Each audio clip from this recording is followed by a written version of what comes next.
श्री कृष्ण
कथा।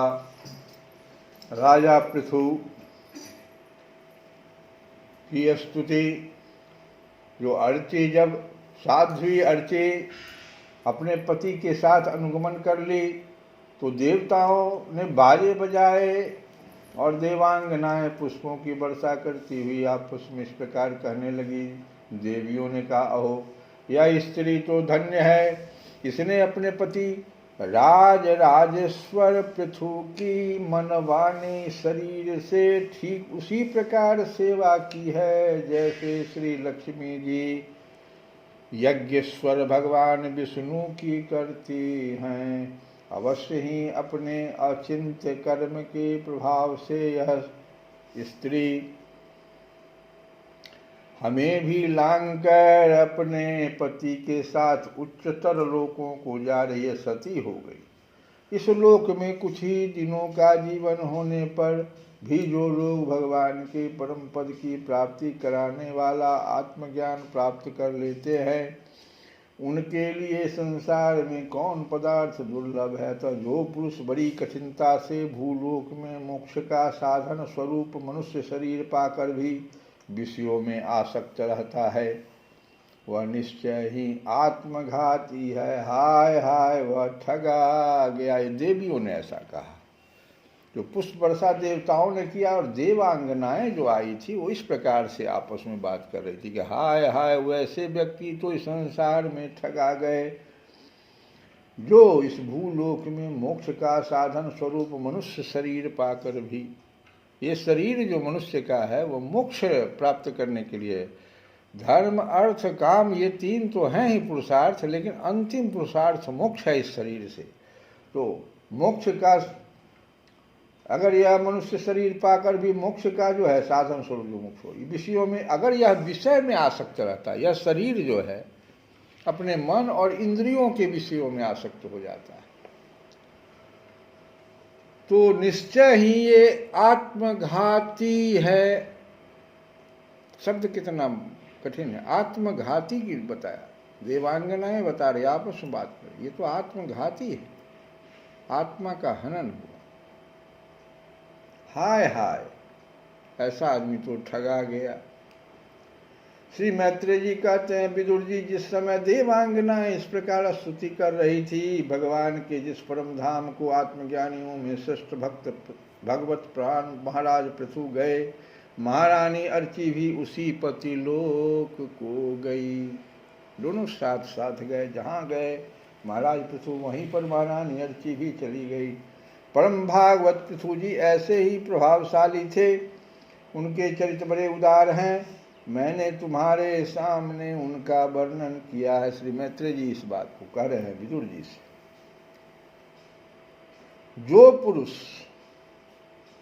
इस परम चरित्र को श्रद्धा पूर्वक निष्काम भाव से एकाग्र चित्त से पढ़ता या सुनता अथवा सुनाता है, सभी कथाओं के अंत में महाराज विदुर जी को मैत्रेय जी बार बार ये संकेत दे रहे हैं। अब इस चरित्र को जो हम लोगों ने 4-5 रोज से राजा पृथु की के चरित्र को सुना, तो इस चरित्र को सुनने से, पढ़ने से श्रद्धा पूर्वक निष्काम भाव से एकाग्र चित्त होकर पढ़ता है, सुनता है अथवा सुनाता है, वह भी महाराज पृथु के पद, खाली आपको कलयुग में इसको पढ़ना, सुनना और सुनाना, ऐसे में महाराज पृथु के द्वारा जो इतना तपस्या किया गया और जो पद वो प्राप्त किए, कहते हैं मैत्रेय जी कि विदुर जी वह पद भगवान के परम धाम को प्राप्त होता है।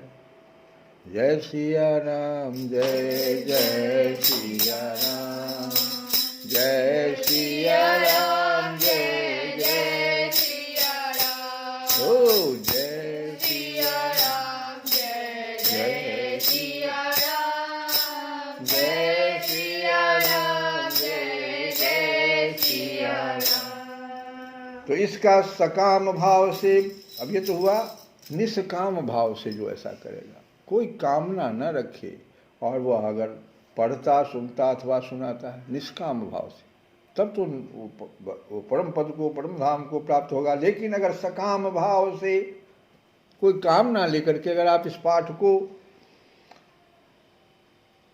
करने से ब्राह्मण ब्रह्म तेज प्राप्त करता है, अगर ब्राह्मण ऐसा कर रहा है सकाम भाव से, तो ब्रह्म तेज उसको और बढ़ जाएगा। क्षत्रिय करता है तो पृथ्वीपति हो जाता है, राजा के समान भोग करता है, और वैश्य व्यापारियों में प्रधान हो जाता है। जो वैश्य अगर ऐसा सुनता पढ़ता या सुनाता है तो वह वैश्यों में प्रधान हो जाता है। और शूद्र में जो चीज़ नहीं होती है शूद्र में साधुता, वो साधुता आ जाती है। जब साधुता आ गई तो वह भी परम धाम को प्राप्त कर लेगा। स्त्री हो अथवा पुरुष, अब लिंग भेद में सुनिए आप लोग, अगर स्त्री हो या पुरुष, जो कोई इसे आदर पूर्वक 3 बार सुनता है वह संतानहीन हो तो पुत्रवान, और धनहीन हो तो महाधनी, और कीर्तिहीन हो तो यशस्वी, और मूर्ख हो तो पंडित हो जाता है। यह चरित्र मनुष्य मात्र का कल्याण करने वाला और अमंगल को दूर करने वाला है। यह धन, यश और आयु की वृद्धि करने वाला, स्वर्ग की प्राप्ति कराने वाला और कलयुग के दोषों का नाश करने वाला है। यह धर्मादि चतुर्वर्ग की प्राप्ति में भी बड़ा सहायक है। इसीलिए जो लोग धर्म, अर्थ, काम और मोक्ष को भली भांति सिद्ध करना चाहते हो उन्हें इसका श्रद्धापूर्वक श्रवण करना चाहिए। जो राजा विजय के लिए प्रस्थान करते समय इसे सुनकर जाता है, उसके आगे आकर राजा लोग उसी प्रकार भेंटे रखते हैं जैसे पृथु के सामने रखते थे। पहले ही वो राजा जो शत्रु है वो आगे आ जाएगा, आपके सामने झुक जाएगा। मनुष्य को चाहिए कि अन्य सब प्रकार की आसक्ति छोड़कर भगवान में विशुद्ध निष्काम भक्ति भाव रखते हुए महाराज पृथु के इस निर्मल चरित्र को सुने, सुनावे और पढ़े। अभी तो मोबाइल का समय है, आपके पास अगर रिकॉर्डिंग है तो आप उससे भी बार बार सुन सकते हैं, लेकिन आप में श्रद्धा होनी चाहिए सुनने की। 3 बार को कौन कहे, 30 बार भी आप सुन सकते हैं। विदुर जी, मैंने भगवान के महात्म्य को प्रकट करने वाला यह पवित्र चरित्र तुम्हें सुना दिया। इसमें प्रेम करने वाला पुरुष महाराज पृथु की सी गति पाता है। जो पुरुष इस पृथु चरित्र का प्रतिदिन, अब देखो प्रतिदिन अगर, ये सब तो हुआ 3 बार, अब प्रतिदिन अगर आदर पूर्वक निष्काम भाव से श्रवण और कीर्तन करता है,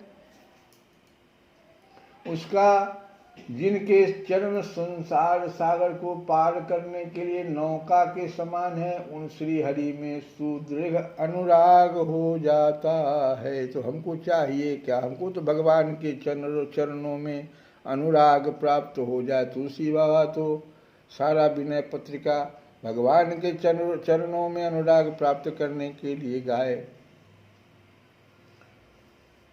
तो हम लोग जो सुन रहे थे कि ये परहित, तो इसमें पर और स्व 2 शब्दों की व्याख्या चल रही थी। स्व कहते हैं, साधारण अगर पुरुष से पूछा जाए कि ये स्व क्या होता है तो वो इतना ही कहेगा कि हमारे रक्त से संबंधित जितने भी लोग हैं वे लोग मेरे स्व हैं, और उनसे जो अलग है वो लोग सब पर है, दूसरा है। मेरा अपना वही है जो मेरे रक्त से संबंधित लोग हैं। नहीं, ये परिभाषा बहुत ही अमांगलिक कही जाएगी। इस तरह का भाव रखने से तो दो कथा आपको फिर सुननी पड़ेगी। किसी भी कार्य को करने के पहले जो क्रिया की जाती है, उस क्रिया के पीछे क्या भावना है, इस पर दो कथा बहुत सुंदर है। और उसमें देखिए वो स्वार्थ से शुरू होकर के परमार्थ में चला जाता है। लेकिन अगर क्रिया गलत है, जैसे पहले क्रिया गलत है तब परमार्थ में नहीं जाता है,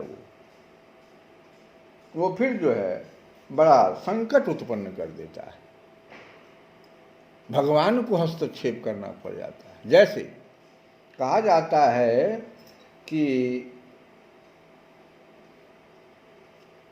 ये भगवान कृष्ण के द्वापर समय में दो महान विभूति उस समय थे।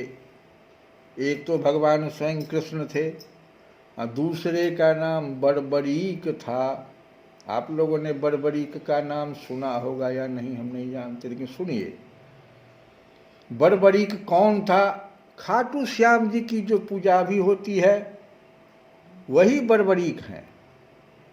भगवान के समान ही तेजवान थे, लेकिन वो थे भीम के पौत्र।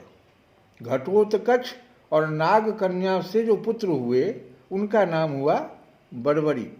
घटोत्कच भीम के पुत्र थे, तो नाग कन्या के साथ उस पुत्र का शादी हुआ तो उसका नाम हुआ बर्बरीक। लेकिन बर्बरीक माँ का बड़ा भारी जो है भक्त। माँ उसको अपने तपस्या के बल से 3 बाण दिए थे, और वो तीनों बाण ऐसे थे जो समूचे संसार को प्रलय कर सकते थे। एक बाण ही तो बहुत कुछ कर सकता था, तीनों अगर चल गया तो समूचा संसार प्रलय हो जाता। और माँ ने एक शब्द कह दिया देने के बाद कि बेटा, जो लोग संसार में हार रहे हों उनका तुम पक्ष ले लेना। क्रिया देखो गलत हो गया। यही कहते हैं भावना, अपूर्ण भावना। ये तो आपने कह दिया, लेकिन इसका फल अब क्या होगा, जरा सा इसको गहराई से देखिए। महाभारत का युद्ध शुरू होने वाला है और बर्बरीक वहां मां से कहता है कि मां मुझे भी उस युद्ध को देखना है। मां कही जाओ बेटा, लेकिन ध्यान रखना मेरी बात को, जो युद्ध हार रहा होगा उसके पक्ष में तुम जाना। वो तीनों बाण लेकर के चल दिया।